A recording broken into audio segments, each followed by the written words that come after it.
Our last speaker I just met yesterday. I've been following his case for a long time, though, and it's a little different, and I think it's really shocking.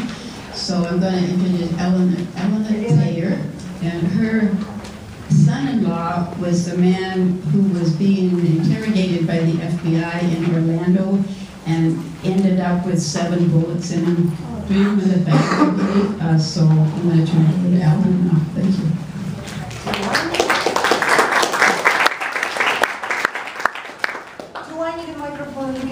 Yes. Well, first of all, I probably will turn on the pictures, and you've probably seen his face on the internet already. And the picture was on TV looking awful. He was for some reason halfway naked, and I have a much better picture, which is our supporters created.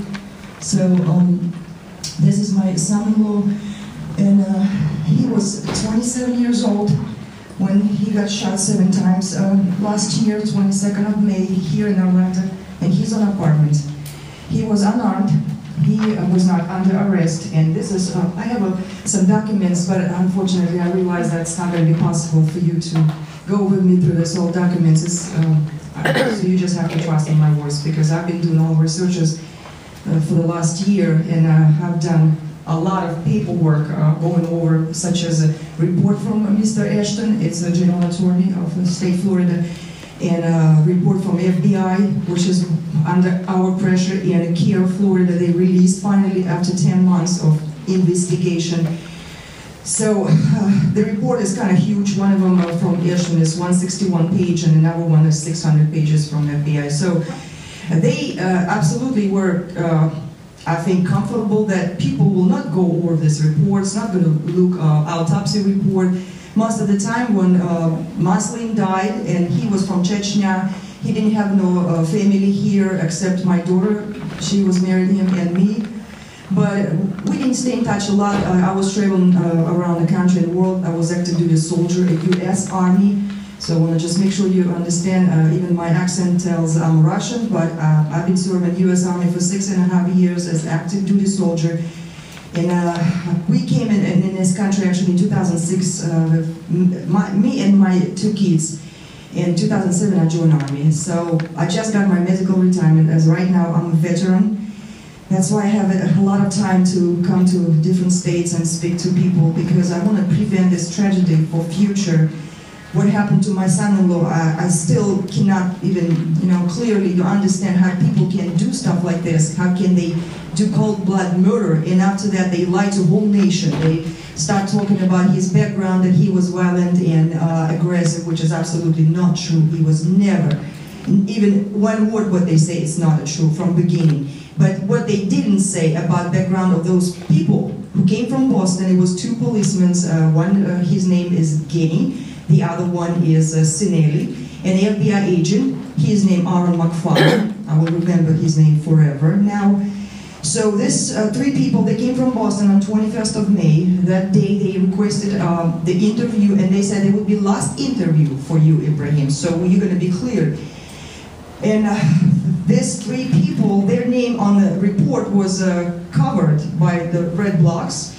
And later on, thanks God, we have good reporters, good people who is doing their job as they're supposed to. They made it like unredacted this all, so we have all their names, and that's how their background popped up about violations they have done in the past. And Aaron McFarland, before joining FBI in 2008, he actually got medical retirement in 2004 from law enforcement.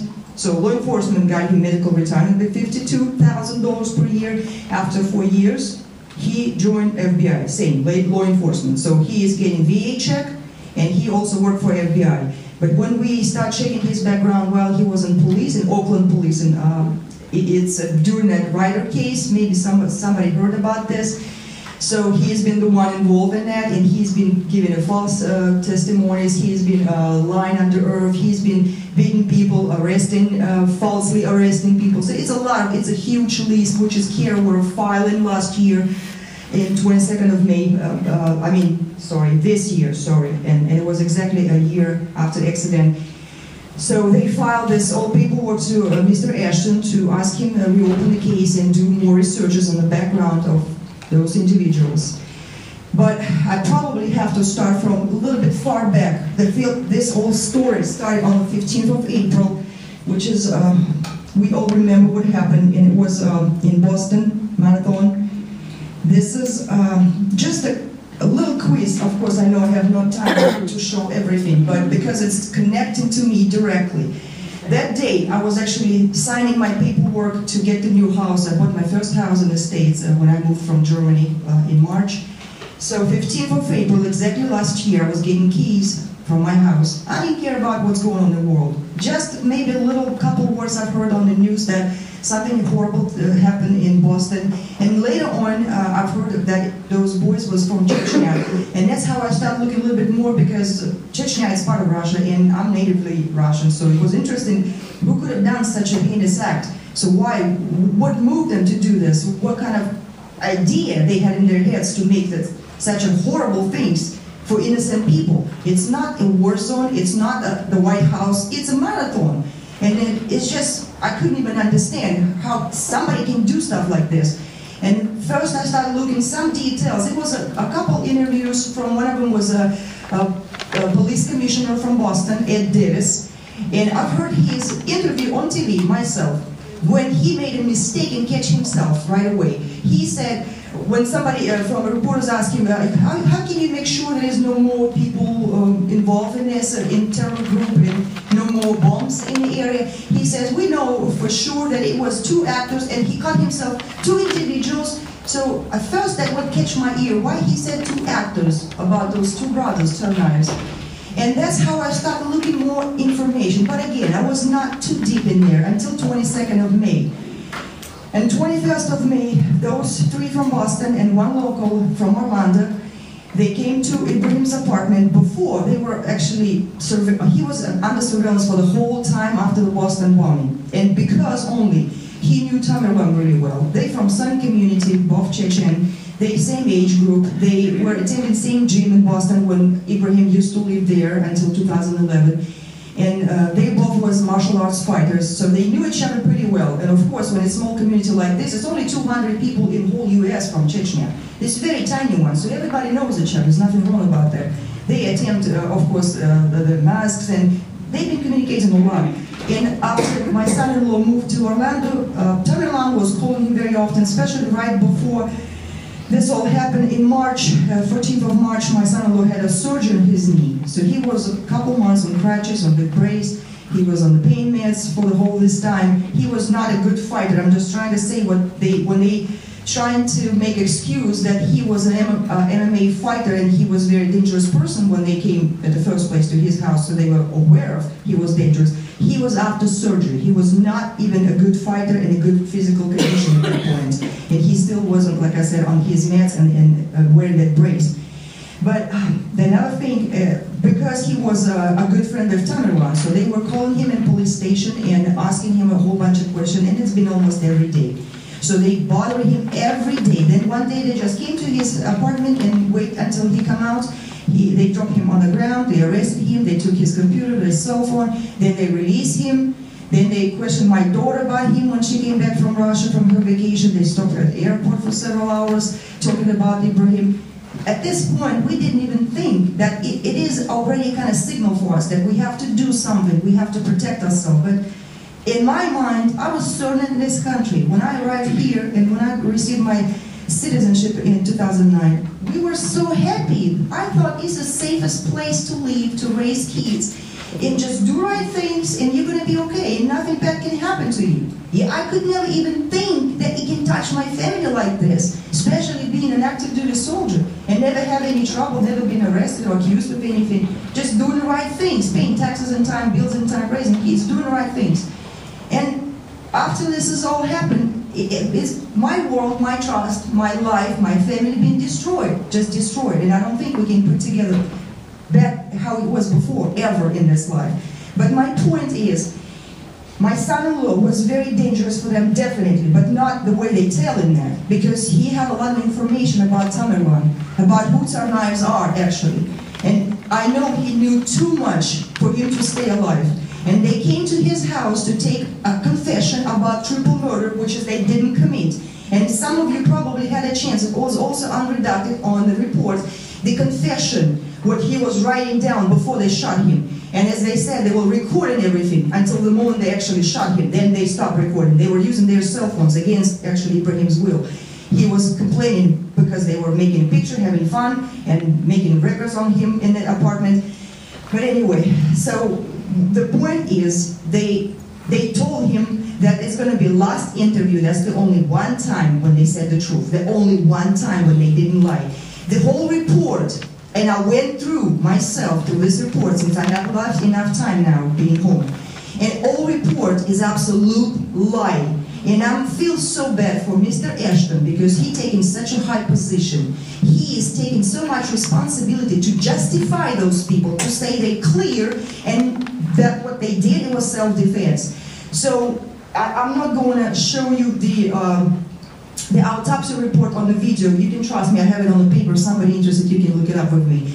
There is an autopsy report which is they put on hold. They froze it for 10 months until CARE and us family members were demanding to release it, which is they're not supposed to do because medical exam has nothing to do with FBI. They're not working under them. They have no clue even why they should not release autopsy report. Dr. Utz, who was talking to us in the medical exam office, he says, report will be ready in a couple of weeks and I will release it. It has nothing to do with FBI. Obviously, he got a whole bunch of pressure. When we were calling him, he was not able to even answer on the phone. Somebody else was answering for him. And the way he explained his medical report, especially the bruise, and I also want to show you that picture. But anyway, if you notice why I put this picture, so they show evidence against a knife that the first one on top, backpack, which is black color with the label, the white sticker on it, and they showing some knives. They said on a surveillance camera walking through his backpack. It's a picture of Jahar, the youngest brother, with another backpack. And the guy, actually was a lot of them like this, wearing some kind of camouflage.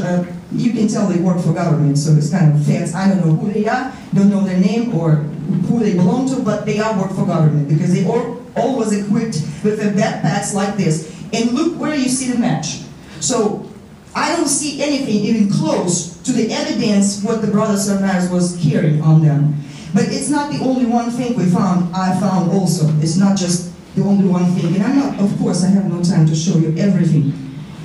And I was going to show the picture where it's a cruel picture, I can tell right now. So I just wanted to show what they done to my son-in-law before they made him sign his Miranda.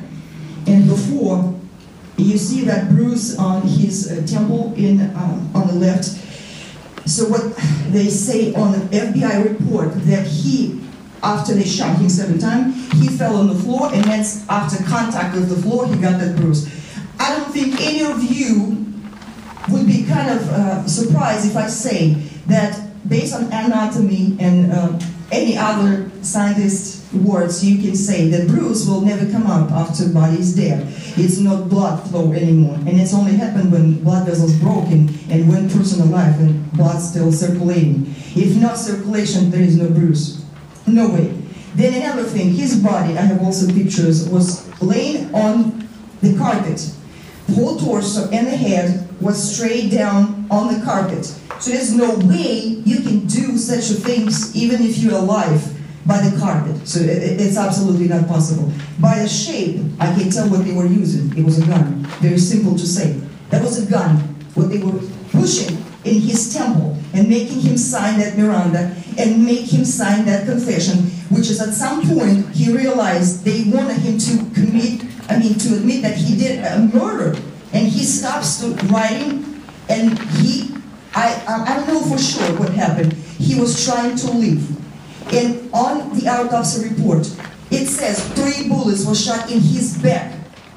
In FBI reports, all the time when they explaining the shooting, they say he's been moving towards them, trying to attack them. And of course they change a whole bunch of story. It's been everywhere published, by the way. They said it was a sword first time, which was broken handle, and it was just a decorated, it was hanging on the wall. They said it was a knife he was trying to pull from the kitchen. They said it was a broomstick. It was a lot of information, which is, I cannot even, put in my head together. So they were basically explaining that he was right into the kitchen and then straight from the kitchen towards them, trying to attack them with a broomstick. Okay, it's a scary thing maybe for somebody. And they shot him somehow when he facing them 3 times in the back. And this is what autopsy report tells. Exactly 3 times in the back. And it went through his body, so re-entered outside the front. Then 3 bullets went straight in the left arm. I will show on myself, I don't want to polish picture and show. It's coming straight to the arm. It's re-entered, 2 of them re-entered from the arm to the ribs, all the way through the heart aorta. Basically, you know, after what happened after this, you're dead right away. It's hitting aorta, so all blood is going right away from the heart. And again, he was right-handed. If he would have carried something in his hand, it would be right hand. Another thing, his bullets went through arm to the body. That means his arm was tied to the body, like this.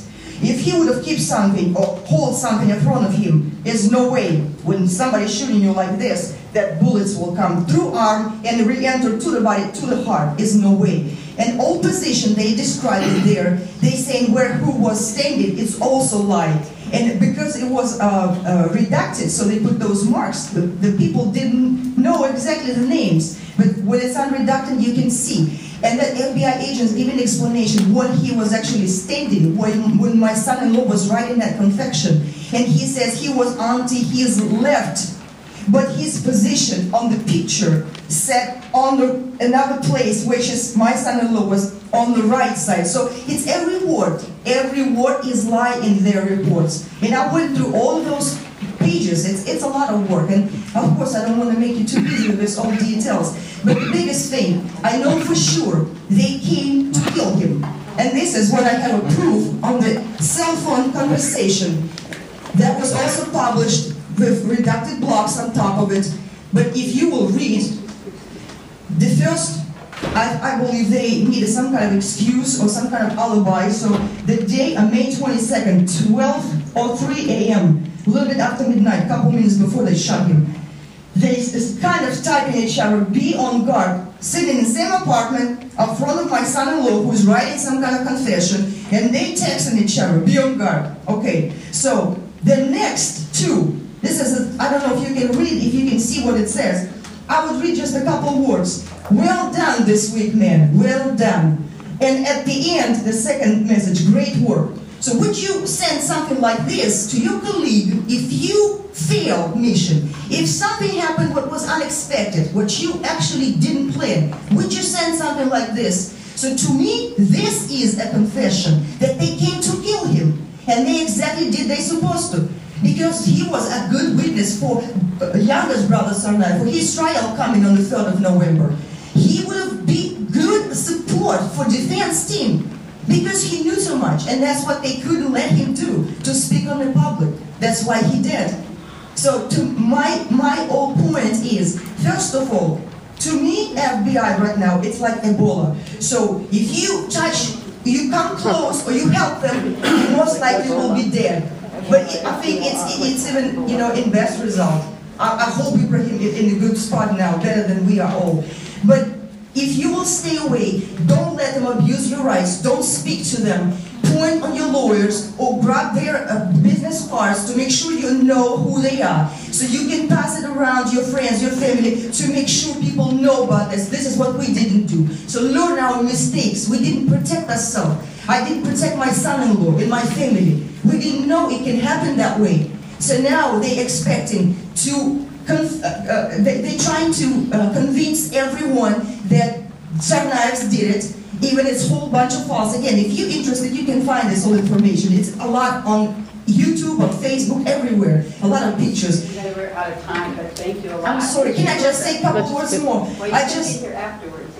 I just want to say I'm here not just for justice of my son-in-law, because unfortunately I can't help him anymore. I'm here for everyone who's right now struggling, like families like your brother and a lot of other people in this, you know, horrible places with tortures, with something what they've never done and they've been accused with.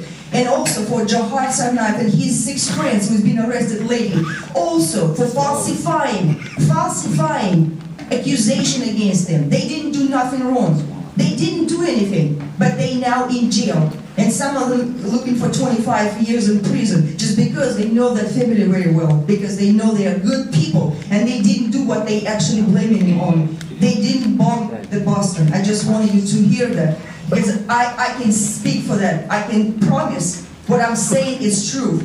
And that's why my son-in-law is dead. So I just wanted you to protect yourself, people. Don't trust the FBI. Stay away from them.